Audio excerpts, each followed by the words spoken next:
Danes sprejemate zakon o dijaški prehrani, ne? Mislim, da se koalicija zauzema za subvencioniranje te prehrane, oziroma za topli obrok, ne? Čeprav vem, za zagotovitev tople malice za dijake pa osnovnošolce. Ki jo bo subvencionirala država. Torej, mi smo želeli s predlogom zakona sistemsko urediti stvari. Doslej je bilo to prepuščeno srednjim šolam samim, torej same so se odločale, ali bodo zagotavljale prehrano ali ne. Z zakonom jih pa obvezujemo, torej, da morajo pripraviti ustrezne pogoje in zagotoviti za svoje dijake torej vsaj en topel obrok dnevno. Država ga bo pa seveda v takem delu, kot ga sofinancira za študente, sofinancirala tudi za dijake. Povejte, kdo pa zakon verjetno ne določa, kaj je kvaliteten topli obrok, kaj ni kvaliteten, kaj je primeren za dijake ali pa, bomo rekli, odraščujočo populacijo? Ne? V zakonu je zapisano, da mora pač prednost pri izboru ponudnika igrati tudi to, da je prehrana kvalitetna in zdrava. Se je pa že ministrstvo dogovarjalo oziroma nekaj analiz je bilo že narejenih v Inštitutu za varovanje zdravja in v drugih organizacijah oziroma inštitucijah, ki se ukvarjajo zdravo prehrano in skupaj bodo v bistvu oblikovali nek pravilnik, kaj to pomeni oziroma podobno, kot je to urejeno za osnovnošolsko ali pa prehrano v predšolski vzgoji, določili, kaj in kakšna mora ta prehrana biti. Pa se vam zdi, da obstaja kakšna anketa ali pa vprašanja, bojo srednješolci sploh sprejeli to, bom rekel, subvencionirano ali pa socialno topel obrok, evo, na ta način? No, ti srednješolci, ki so sodelovali v kakšnih anketah in bili vprašani, zakaj se ne odločajo za topli obrok tam, kjer ta možnost že je velikokrat razlog tudi to cena ali pa ker je pač po pouku, torej kosilo ponavadi po pouku, ko odhajajo domov. S tem, ko se bodo prilagodili urniki in podaljšali verjetno odmori in verjetno bo šel pač cel razred, tako mi predvidevamo, na ta topel obrok, se zagotovo bodo v večini odločili. Dejansko se jim pa prepušča izbiro, vendar bo šola dobila za vse tiste dijake, ki bodo želeli, s strani države subvencijo.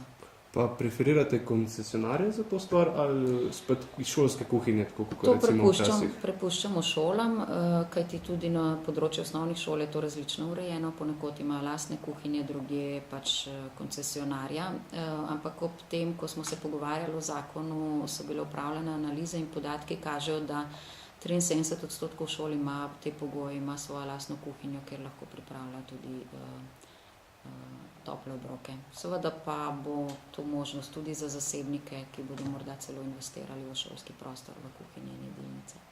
Pa obstaja v zakonu kakšna varovalka glede kontrole teh obrokov pa pripravljavcev teh obrokov? No, nadzor bo izvajalo ministrstvo na vsak način. Če bi tako razmišljali, potem bi se tudi morali spraševati, ali je temu tako v osnovnih šolah. Podobno kot to funkcionira v osnovnih šolah, bo tudi na področju srednjih šol. Pa zdravstvena inšpekcija. Seveda in vse ostalo ministrstvo, pač kar bo določilo s pravilnikom. Zanima me, kakšno pa stališče poslanske skupine Lipa glede subvencioniranja dijaške prehrane, kot poslušamo zdaj razpravo? Zdaj v osnovi zakon naj si bo ali ima ali pa nima znakov, bom rekla, predznaka, predvolilne poteze, je zakon, ki verjamem, da je dobro nameren, vsaj njegov cilj je dobro nameren, sicer to je na nek način s pomočjo države zagotoviti ali pa omogočiti bolj zdrav način prehranjevanja tudi obiskovalcem srednje šole oziroma srednješolcem, dijakom v naši državi. Tisto, kar je problematično v okviru tega zakona, je, da ga je pripravila vladna koalicija in da so odgovori s strani resornega ministra oziroma dveh ministrov, tako ministra za zdravje kot ministra za šolstvo in šport, nejasni v tem kontekstu, kaj naj bi pomenila zdrava prehrana, kako naj bi se zakon sploh uresničeval v praksi. Dejstvo je, da zakon nalaga srednjim šolam, da pripravijo oziroma, bom rekla, na novo uredijo ustrezne prostore v okviru svojih šol, ki bodo omogočali delitev toplega obroka hrane in tako naprej. Dejstvo je, da zakon lahko stopi v veljavo že v mesecu aprilu, kar pomeni, da minister ima 2 meseca časa, da pripravi podzakonske akte. Danes recimo nima odgovora minister niti na eno vsebinsko vprašanje, kaj naj bi bilo zapisano v okviru teh podzakonskih aktov. Po drugi strani bodo potem sledile poletne počitnice, ko tudi šole najbrž ne bodo oziroma bodo tudi šole vzele svoj zaslužen dopust.